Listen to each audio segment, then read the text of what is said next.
En las prácticas carcelarias se generan violencias interseccionales, prácticas de humillación, tortura, violencia, desigualdad y discriminación que están muy lejos de constituir espacios de resolución de conflictos.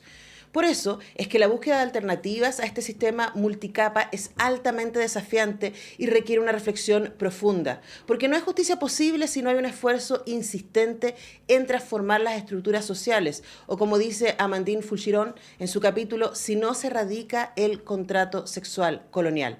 De ahí surgen las principales opresiones, que hoy son las principales causas que originan las violencias y sus subsecuentes estrategias de injusticia. Somos convocadas entonces los movimientos de mujeres, disidencias y desde los feminismos a construir proyectos colectivos que retomen procesos reparatorios. Eso es parte de, y a mí me parece que es muy el corazón de este libro Justicia Feminista al Borde del Tiempo, experiencias comunitarias y pensamientos antipunitivistas, que tiene una serie de autoras. Las autoras son numerosas, ¿no? Y hay algunos que además son grupos colectivos que están escribiendo capítulos, pero está coordinado por María Ignacia Ibarra y la cumpleañera Sofía Brito. Feliz cumpleaños, Sofía Brito. Muchas gracias, querida. Feliz de estar acá. Muy, muy feliz. Bueno, Sofía es parte de la casa, como ustedes saben, ella es parte del panel de nuestro radioanálisis. Más temprano ahí la escuchamos siempre comentar su perspectiva respecto a contingencia, y esto también es bastante contingente, ¿no? Y el libro parte con una referencia a un libro de ciencia ficción, que ya me dieron muchas ganas de leer, ya lo busqué. Hay que leerlo. Ya lo busqué.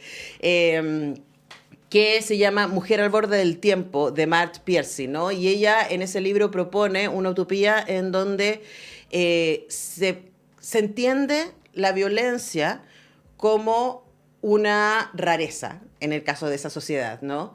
Y se pregunta si esta persona está ejerciendo violencia, qué es lo que le pasó. Entonces vamos a hacernos cargo no solamente de la víctima, sino también del victimario, y a sentarnos con él o con ella y decirle, bueno, ¿cómo te acompañamos para que esto no vuelva a suceder? Eso es la primera vez. La segunda vez ya no. Hasta ahí nomás llegamos. Hasta ahí nomás llegamos. Y esa es un poco la inspiración que grafica las cosas que ustedes están pensando en este libro. Y preguntarte entonces por, quizás a partir de lo que leí, ¿no? ¿Por qué el punitivismo, que sería como la estrategia que tenemos hoy día, ¿no? O más bien, no sé si hay una estrategia, ¿no? La manera en que tenemos hoy día, pero tampoco una solución, no funciona cuando hablamos de violencia de género. Bueno, justamente poder trabajar desde la ciencia ficción feminista, un poco desde ahí empezar a abrir los textos, abrir un poco la convocatoria también, fue el pensar otros modos de justicia que, claro, como tú bien decías, tenemos a la mano el punitivismo. De alguna manera, como dice Eliana Arduino, que es una autora que leemos harto argentina, el punitivismo es nuestra forma de organizar el pensamiento. O sea, cuando alguien comete un error o hace algún acto que genera violencia o daño a otra persona, sentimos que hay que castigarla, ¿no? Y estamos con ese paradigma desde la infancia. O sea, sentimos que esa es la forma. Y también es lo que está más a la mano, en el sentido de pensar que los delitos o las cosas que son graves en la sociedad tienen que castigarse penalmente. De hecho, la violencia de género ha sido reconocida a nivel penal con mucha lucha feminista, por ejemplo, ¿no? O sea, a través del femicidio, a través de diferentes reformas que se han ido dando en esa línea de decir, bueno, tenemos que aumentar las penas, tenemos que crear nuevos tipos penales, etcétera. Alguna vez se dio la discusión sobre el acoso sexual, también podría ser un tipo penal. Entonces, el problema está en que eso no nos ha dado resultados. Y ese es un poco la sensación que nos llevó a hacer esta convocatoria. Tanto de lo que vivimos en el Mayo Feminista del 2018, que lamentablemente mucho de lo que eso queda, lo que queda de eso, digamos, son, por un lado, protocolos, pero por otro lado, muchas funas, mucha cancelación, la sensación de que tenemos que excluir a quienes cometen violencia de la sociedad, al final de cuentas, pero que la práctica no es eso, porque, claro. Porque la gente no va a dejar de existir. Es lo mismo que cuando encerramos a alguien en la cárcel. Ese problema se va a seguir reproduciendo dentro de la cárcel. Y como tú bien leías en ese fragmento, lamentablemente también la cárcel es un espacio de reproducción de las violencias, ¿no? O sea, uno no entra a la cárcel y sale como ya estoy listo para volver a la sociedad, ¿no? Sino claro, que hay una reproducción de esa violencia, una reproducción también de la precarización, porque es un lugar donde efectivamente no existen derechos. Entonces, que lamentablemente no aborda el problema estructural que tenemos de la violencia de género. Y obviamente que es difícil, porque también lo viví, ¿no? También como denunciante, uno siente la necesidad de separar espacios, de tener un espacio tranquilo, seguro, pero la verdad es que lamentablemente seguimos reproduciendo esos marcos de violencia y también nos deja en una posición en la cual el poder punitivo del Estado se asienta cada vez más y sentimos que la única forma que tenemos de resolver estas cosas es leyes de seguridad y lo que estamos viviendo actualmente. Claro, porque además ahí hay como una concepción de justicia que es muy cuestionable, ¿no? Como se hace justicia cuando se castiga. Y en este caso, además te escuchaba, Sofía, y pienso como esto tiene tantos niveles, ¿no? Y ustedes se hacen cargo de varios de esos a lo largo de los distintos ensayos que están en el libro. Uno de esos que a mí me parece que es muy importante marcar es que quien es castigado por violencia machista, ¿cierto? Por violencia de género, es porque traspasó un límite, pero ese límite, que a propósito de los protocolos, es algo que es muy difuso en una cultura que se sostiene sobre la inequidad. O sea, lo que estoy diciendo es que cuando estamos hablando de que llegamos a cerca de 60 feminicidios en Chile al año, no estamos hablando de que hay un loco suelto que anda matando mujeres. Claro. Estamos hablando de que hay por lo menos 60 varones que llegaron a cometer ese delito, sin contar todos los que lo intentaron y no llegaron, o los otros niveles de violencia que estuvieron muy cerca. Entonces hay una cultura de violencia que sostiene, ¿cierto?, este tipo de actuar, pero que te dice, este es el límite, si lo traspasas, vas a ser castigado, más que, mira, te enseño que esta cuestión no está buena hacerla, ¿no? Que es un poco lo que está pasando con los protocolos en la universidad y en las empresas también. Cae, ¿cierto?, un papel, ¿cierto?, que te dice, bueno, si ahora tú le miras las piernas a tu compañera vas a ser amonestado, ¿cierto? Si le dices que qué bonita que amaneció, puedes meterte en problemas. Y es como, espérate, pero si eso es algo que hemos hecho siempre, ¿por qué ahora es un problema? Y entonces, maldita feminista. Exacto. Y lo vemos. O sea, sabemos, por ejemplo, que en Argentina, o sea, digamos, el mayor grupo de personas que es partidario de Milei son los hombres jóvenes, por ejemplo. Claro. Entonces vemos que hay una contraofensiva de la cual creemos también, digamos, empezamos a abrir también con este libro, que tenemos que discutir desde los feminismos, ¿no? O sea, tenemos que discutir qué tipo de justicia queremos desde los feminismos, porque efectivamente pensamos por un lado que el problema es estructural, pero por el otro lado estamos reproduciendo esta responsabilización individual todo el tiempo como única forma de solución. Porque si uno me dijera, ya, están abriendo nuevos tipos penales, pero además tenemos un plan de educación sexual integral, tenemos un plan de, no sé, mayores centros también de reeducación para hombres violentos, que en Santiago existe solo uno, en toda la región metropolitana, por ejemplo, ¿no? Entonces no hay cupo.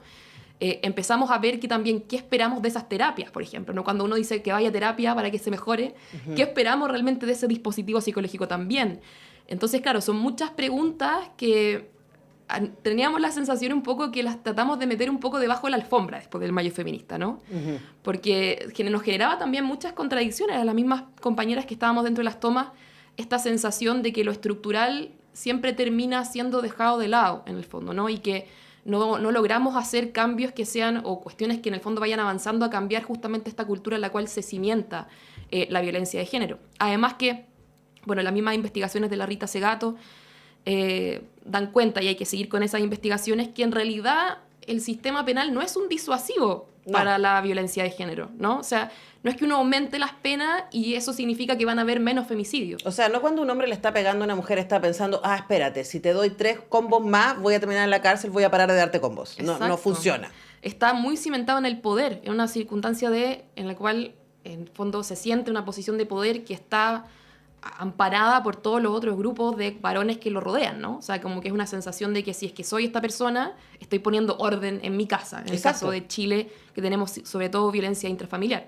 Pero vemos, por ejemplo, situaciones como Ciudad Juárez en México, que es ya obviamente una situación de violencia desbordada, violencia muy pública, en la cual hay una validación de la masculinidad a través de esa violencia, ¿no? Lo vemos también en las organizaciones de narcotráfico, todas estas organizaciones que están basadas en la mafialidad masculina, en el fondo. Entonces, ¿cómo volver a pensar, en el fondo, como dice Bell Hooks, en un feminismo para todo el mundo? Cuando sabemos que tenemos que tener espacios, obviamente, separatistas, obviamente espacios de confianza, círculos de cuidado, etcétera, pero donde haya un giro en la perspectiva de la justicia justamente hacia la reparación. Porque si no, lo que sucede es que en realidad en ese proceso penal tampoco es que la persona que vivió violencia sea muy relevante. O sea, lo relevante siempre termina siendo lo que sucede con el agresor o la persona agresora. Claro, y además de nuevo seguimos poniendo la carreta delante de los bueyes, ¿no? Porque, tú sabes, los temas que a mí me interesan tienen que ver con la representación y cómo llegamos hasta ahí, cómo evitamos, ¿no? Y pensaba, por ejemplo, ayer me acaba de llegar un libro sobre narcocultura y cómo también la violencia de género está vinculada con eso. Y claro, y uno dice, a propósito de toda la polémica que hubo ahí de reggaetón y la narcocultura y la música urbana en Viña del Mar y todo aquello, y es como, bueno, ¿es relevante o no es relevante? ¿Cuáles son los modelos de masculinidad y de feminidad que se están difundiendo a través de la cultura pop? Exacto. ¿Y cuánto de eso tiene que ver con que este ser humano que fue criado en esta estructura, a la que le dieron el plato más grande cuando sentaba a la mesa, a la que podía salir a jugar cuando su hermana la mandaban a lavar la loza, que podía llegar más tarde, que tenía más libertades, ¿cierto? Que se le infundía la violencia como una manera de expresión lícita y deseable, además? ¿Cómo paramos eso antes de que lleguemos a decir, hoy y llegó a matar a una mujer? Porque uno dice, ahí está el caminito armado, ¿no? Exacto. O sea, no, claro, no es que se levantó un día y siempre fue una persona tranquila, sino que hay una cultura que cimienta esas conductas.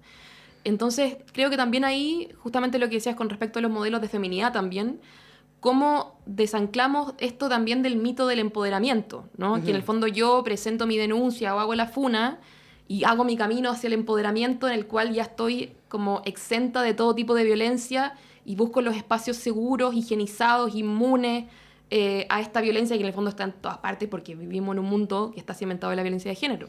Y pensamos nuevamente, que creo que es algo que estamos tratando de recobrar obviamente, pero ha sido también complejo estos últimos años con la pandemia, con la derrota de la convención, que también tenía una impronta feminista muy importante. ¿Cómo recuperamos los espacios colectivos? O sea, ¿cómo recuperamos los espacios de discusión para hacernos cargo de estos temas más periagudos? Claro. Claro, y además ahí tú citas a María Galindo, dice que no hay que empoderarse, frente al poder no hay que empoderarse, hay que rebelarse. Y yo pensaba en una conversación que tuve con un filósofo alemán que me decía, hay que dejar de hablar de resistencia.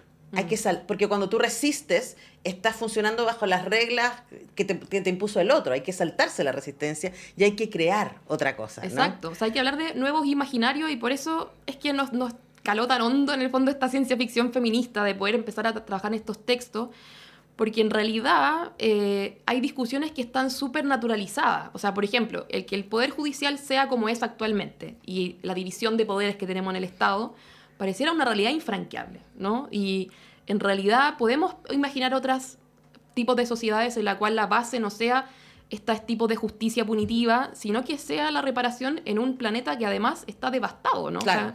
O sea, que en el fondo ya cambiar el foco desde la justicia hacia los cuidados, hacia la reparación, hacia entender que somos todas personas que estamos dañadas por este sistema patriarcal, capitalista, colonial, como decía Mandín, ¿no? Cómo pensar en una forma de romper este contrato sexual colonial, que obviamente que es sumamente difícil, pero empezar a instalarlo en la pregunta, ¿no? Sí. Yo creo que habiendo trabajado también como asesora en la convención, que la gente dice, no, es que la propuesta era demasiado, pasaba para la punta, demasiado izquierda, no sé qué. Y en realidad a mí lo que más me sorprendía de ese proceso es cómo somos incapaces de salir de esos paradigmas tan clásicos de la forma de distribución del poder. Sí. Y que necesitamos otras formas, porque en realidad también tenemos otros medios de comunicación, otras formas de pensar la violencia. O sea, bueno, hace 10 años atrás, 15 años atrás, por ejemplo, no habría sido posible hacer funa por internet, ¿no? Claro, con toda la complejidad que eso tiene, de las que ustedes además Exacto. también se hace cargo en el libro. Estamos conversando con Sofía Brito, activista, investigadora, panelista en nuestra radio, además a propósito de justicia feminista al borde del tiempo, experiencias comunitarias y sentipensamientos antipunitivistas, que está coordinado con María Ignacia Ibarra, que le mandamos un saludo también. Y antes de que se me vaya el tiempo, que ya me está alcanzando, una cosa que quiero marcar del libro que me parece súper importante es que no es solamente teoría, sino también ustedes relevan experiencias en distintos lugares de Latinoamérica y de Centroamérica que han trabajado comunitariamente con otras maneras de vincularse con la violencia. Hagámosle una rápida pasada a eso para que la gente pueda ver que aquí no es solamente soñar teóricamente, sino también es compartir experiencia. Exacto, este es un libro y intentamos pensarlo así, ¿no? No solamente o sea, hay compañeras que están escribiendo desde la academia, hay compañeras que están escribiendo también desde las unidades de género que están en la academia, Y hay compañeras que están en organizaciones anticarcelarias, que trabajan, por ejemplo, en el CPF San Joaquín, compañeras que justamente han diseñado otros modelos de pensar cómo procesar un caso de violencia de género dentro de sus organizaciones. A veces tiene resultados, a veces no. Entonces, también atrevernos a decir, bueno, no, como en el feminismo, no todo tiene que tener éxito, ¿no? No todo tiene que ser en esta lógica como de qué es lo que triunfa, sino que ir pensando, abriendo preguntas, incomodidades en el fondo, para poder, desde estas experiencias comunitarias, diseñar otros modelos de justicia. Al final creemos que desde ahí es justamente que se está gestando estos otros modos, ¿no? Justamente son las comunidades que resisten, las comunidades migrantes, las comunidades que están hoy día en situaciones de mayor precariedad, las que necesitan pensar en cómo procesar sus casos de violencia. Tengo una experiencia muy interesante que conocí en Buenos Aires sobre trabajadoras sexuales que, por ejemplo, decidieron no acudir a la policía en caso de algún tipo de conflicto entre ellas y generar tribunales de mediación internos, por ejemplo. Entonces, para no, de alguna manera, oponerse, tener que resistir justamente al poder punitivo del Estado, poder generar o autogestionar su justicia, expropiar la justicia de este poder punitivo. Entonces, esa es un poco la gracia del libro, ¿no? Que tiene estas experiencias que son muy, muy distintas, que también vienen de lugares de habla muy distintos. Bueno, está la Manu Rollo, por ejemplo, que habla desde el ecofeminismo, están las compañeras justamente de la cooperativa Manos Libres, están las compañeras artesanas, podcast de Colombia, hay gente que está trabajando justamente qué es lo que pasó con la gente privada de libertad dentro de la pandemia, o sea, en ese contexto. Entonces, es sobre todo, y lo decimos, ¿no? Un libro de muchas incomodidades. Sí, y además está bueno muchas preguntas. Que el feminismo también nos hagamos cargo, es como, ok, ya, estamos reclamando, es injusto, tenemos que cambiar las cosas, ok, ya, pero ¿qué estamos proponiendo de vuelta, no? Así que bueno, aquí hay un libro lleno de propuestas, lleno de preguntas, y que son súper, súper necesarias, porque frente a este escenario en donde no nos gusta cómo están las cosas, bueno, ¿qué es lo que podemos hacer distinto? Justicia feminista al borde del tiempo, experiencias comunitarias y sentipensamientos, porque no solamente se trata de pensar, sino también de qué nos pasa con aquello, ¿no? Antipunitivistas, está editado por LOM Ediciones, así que lo pueden conseguir, y coordinado por María Ignacia Ibarra y por Sofía Brito, que además está de cumpleaños, así que tengas un súper feliz cumpleaños. Gracias por partir tu día con nosotros. Muchas gracias, querida, y también agradecer, pero infinitamente, a LOM Ediciones, porque en realidad poder hacer estos proyectos no es nada fácil, y poder confiar también en que estas lecturas puedan ir difundiéndose es algo que ha sido súper importante para nosotras, para todas las compañeras que estamos escribiendo en este libro. Bueno, tuvimos el lanzamiento en Argentina, vamos a tener uno en Madrid en abril, así que se va moviendo la cosa, y yo creo que eso es lo interesante de este proceso, ¿no? De este 8M también, que podamos abrir preguntas incómodas además de la manifestación. Por supuesto, porque hay posibilidades, ¿no? El otro día veía un clip de Úrsula K. Le Guin, de un discurso más grande, increíble, en que ella decía, en algún momento el poder divino fue incuestionable. ¿Por qué creemos que no podemos cambiar la organización actual? Así que vamos con eso. Tenemos que ir a la música, a la pausa, y ya regresamos para hacer más semáforo.